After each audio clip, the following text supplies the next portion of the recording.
Highlights of conference. Well, there were lots. Worshipping and meeting other Methodists, getting to know the other Scotland reps better, discovering that our young leader from the 1990s, our youth leader, is now a respected theologian, and then the depth and quality of debate, a true seeking of vision for the future of Methodism in Britain. An important report was the Walking with Micah report, which you can read or listen to on the Methodist website.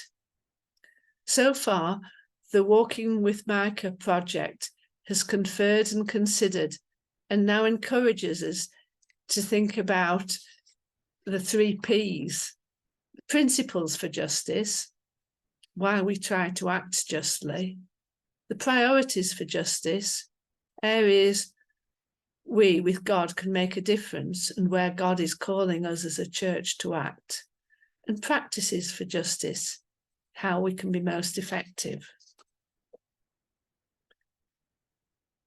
I'll not go through all 80 pages of the report here.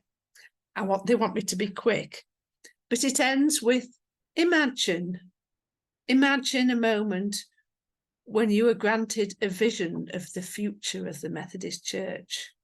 What do you see?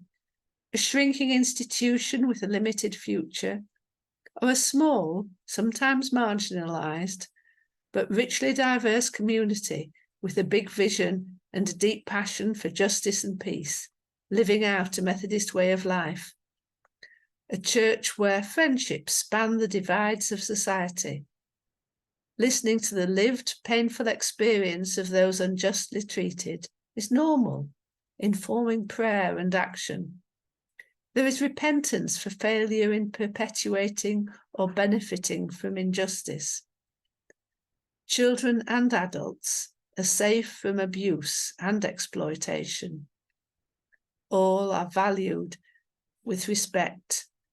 The list goes on, but we were challenged to think, what do we imagine as the future of the Methodist Church? And hope that our visions come true. Thank you. Jane has given us an insight into the Walking with Micah report, which was the centrepiece of conference this year. There was strong support for Methodism to be a justice-seeking church, but I was aware of reservations about the report's emphasis on Michael's call to do justice over loving mercy and walking humbly. There is almost no mention of grace in the report. As a new conference rep, one of the many things that I learned from our district conference veterans was that it is more productive to speak quietly to the people involved in a piece of work than to grandstand on the conference floor.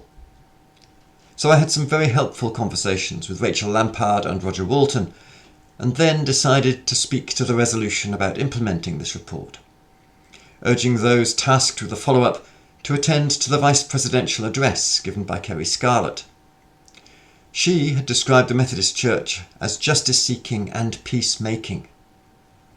In conversation, Rachel and Roger agreed that grace makes a peacemaking approach to justice distinctively Christian, and I'm hopeful that something of this emphasis will filter through in the coming months.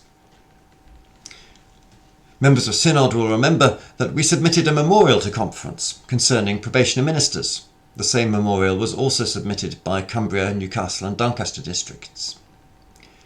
We asked for a review of requirements around the district probationers' retreat, and also for a review of the size and working methods of the district probationers' committees, especially when joint committees are formed between districts.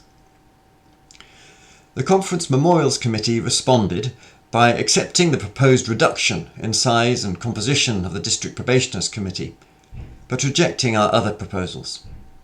This was because the Ministerial Candidates and Probationers Oversight Committee, or MUCPOC as it's known, had already reviewed the other matters fairly recently. So along with the representatives from the other districts involved in the memorial, I was quite happy with this result. The final highlight that I'd like to mention is the reception into full connection and ordination of Reverend John Gard on the Sunday of conference.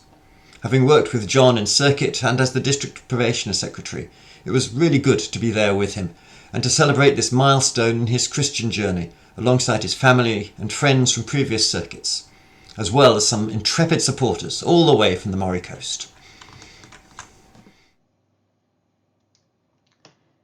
This was the first time I had attended Methodist Conference.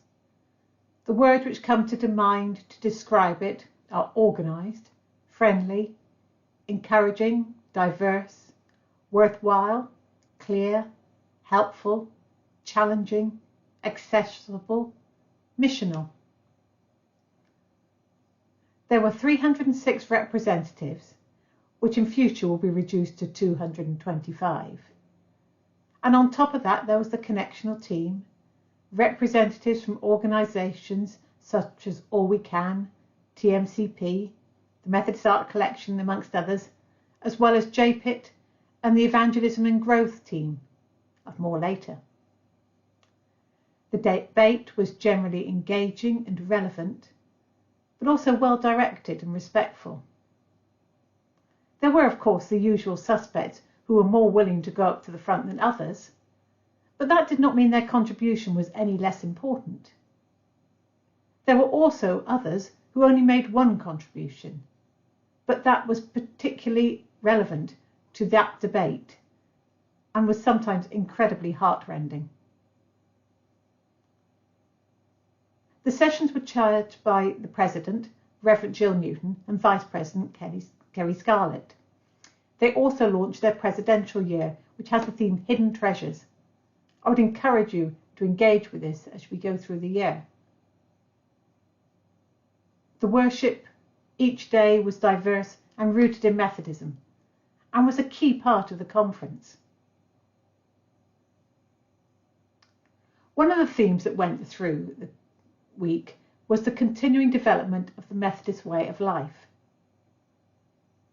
This was part of the presentation of the Evangelism and Growth team, who were highlighting the Methodist way of life as being shown in the new resource as an underground map. We can all get on at stations, that God longs to take us on the journey of a lifetime. The importance of the Methodist way of life is it underpins the way in which the Church operates. Jane refers to how the Methodist way of life integrates to walking with Micah. Importantly, none of this should be seen as an initiative, but rather of a way in which Methodists should see themselves as praying, serving, challenging, storytelling, learning and open, to name just a few of the stations on the map that we can reflect on. Finally, I would like to come with a confession. I missed one of the sessions.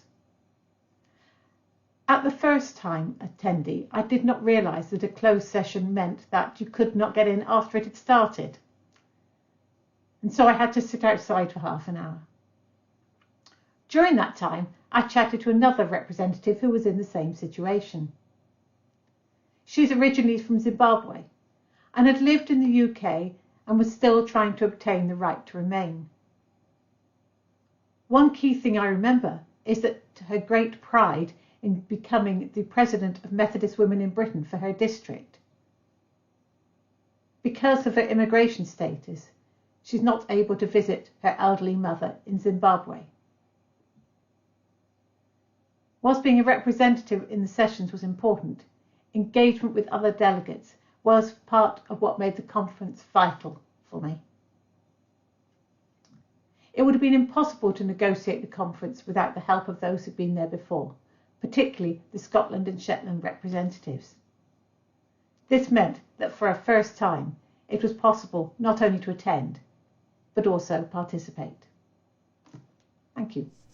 Other matters of interest to us are that the other memorial from the district regarding ministers' email was dealt with, and this has resulted in work being taken forward, with a working party looking to improve it over the coming year. We also heard of work around online church and how this is now being developed. And work will be done further over the coming connectional year, coming to conference next summer. This will possibly allow societies to be established that don't have a physical base, but meet wholly virtually. And finally, the Relief and Extension Fund. that perennial conference favourite, came with the recommendations that we had heard at the Spring Synod around moving the trustees to match those of the District Grants Committee. This was agreed by conference, and the necessary standing orders have been put in place. Conference in general this year did a lot of tidying up of the work that's happened over the last few years. And out with of the Walking with Micah report, there didn't seem to be anything big, dramatic or new. So we wait to see where God will lead us in this coming year.